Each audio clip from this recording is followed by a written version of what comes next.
Here we are at Los Altos High School. You can see I'm looking at a quite sizable solar array in the parking lot. It looks to be anywhere from about 500 to 1,000 panels, so it's quite large.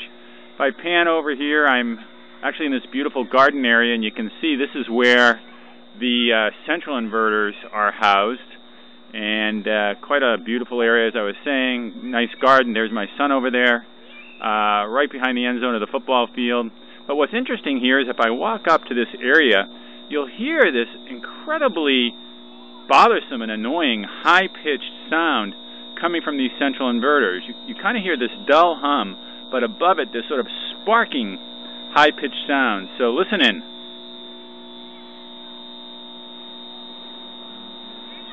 Can you hear that? It's just, wow. I've always heard, these things give off this high-pitched whine, and it's incredible. If I walk around here, you can see the actual area where these bad boys are housed. It's pretty sizable. It looks to be, maybe a 30 by 30 cement slab with chain link fence around it for security reasons.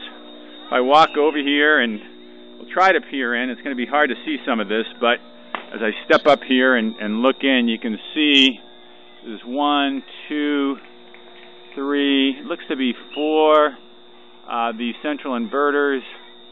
I'm not sure you'll be able to see the manufacturer here, but it looks to be PV powered as the manufacturer. And then if we sort of scan over, you can see there's also additional equipment here. Those look to be the DC combiner boxes, so all the DC runs come into these combiner boxes before hitting the central inverter. So quite a lot of equipment required for these. And then obviously with Enphase, you wouldn't have, first of all, this kind of an unsightly area right in the midst of this sort of beautiful garden.